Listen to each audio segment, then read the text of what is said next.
समाधान। आज के दौर में हम संसार में तो रह रहे हैं, गृहस्थ में रह रहे हैं, लेकिन जो ईश्वर के साथ रहकर के मानव धर्म को निभाएं, ये कैसे संभव हो, ये थोड़ा सा कम लगता है आज। देखिए 550 वर्ष हो गए गुरु नानक देव जी को जी। जन्म लिए, तो वो समय कुछ बहुत ही सुंदर था इस सृष्टि पर। जी। भले ही भारत में मुस्लिम राज था, लेकिन एक उस तरह का मानवता लोप नहीं हुई थी संसार से जैसी आज दिखाई देती है।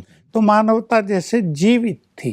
जी। लोगों के जीवन में काफी संयम था, पवित्रता बहुत ज्यादा होती थी। ये वासनाएं केवल संतान उत्पत्ति तक सीमित थी। इनको भोग विलास और आनंद का साधन नहीं माना जाता था।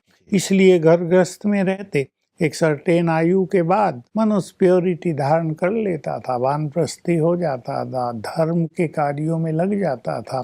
तो वही चीज उन्होंने भी सबको सिखाई थी। जी, जी। घर छोड़ के सब जंगल में कहाँ जाएंगे, फिर तो जंगल भी संसार हो जाए। इसलिए जिसको अपनी सिद्धांतों का प्रचार चारों ओर फैलाना है, करना है, उसको तो एक ऐसा मार्ग दिखाना ही होता है जिसको अधिक से अधिक लोग फॉलो कर सके। जी जी। और इसीलिए सभी धर्मों के लोगों ने इसे माना और उनके अनुयायी बने और सशक्त बन सके। क्योंकि उस टाइम कुछ ऐसी भी जरूरत थी कि लोगों को बहुत शक्तिशाली बनाना था। आज के संदर्भ में क्या हो गया, काम वासना का जैसे साम्राज्य हो गया है। लोग उसे छोड़ना नहीं चाहते, बूढ़े होने पर भी, 80 साल के होने पर भी। इसलिए आज ये जो बात है, इसके लिए थोड़े से विशेष ज्ञान की जरूरत है कि घर गृहस्थ में रहते हुए संयमित जीवन हो, पवित्र जीवन हो, लगाव मुक्त जीवन हो। घर गृहस्थ में रहते भी एक सर्टेन आयु के बाद एक विरक्ति हो जाए, घरों में रहते संन्यास की भावना आ जाए, जंगल में और ईश्वर का ध्यान भी जरूरी हो जाए। बिल्कुल, उसमें हम परमात्मा से जुड़ जाएंगे तो हमारा गृहस्थ वास्तव में आश्रम बन जाए। आज इसकी और ज्यादा जरूरत है। जी जी जी।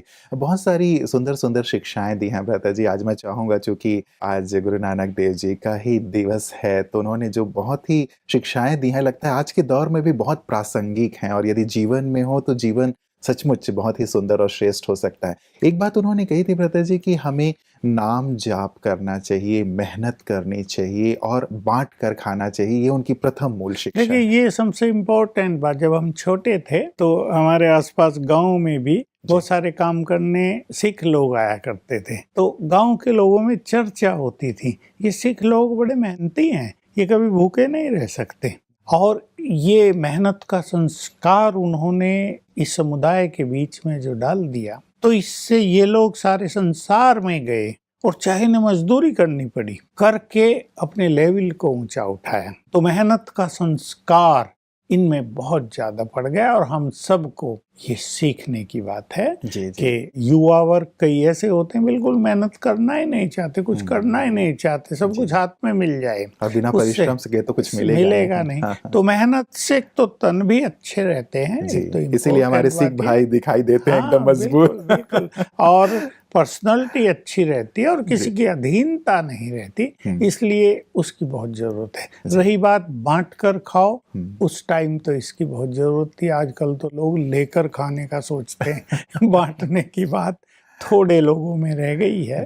थोड़े लोग अच्छे हैं जो बांटते हैं, देते हैं। ये भी उनकी एक बहुत सुंदर शिक्षा है। मान लो घर में कोई चीज भी आती है, हम घर से ये परंपरा शुरू करें, माँ सबको बांटेगी ना, ये माताओं की एक ब्यूटी है और ये परंपरा ही है।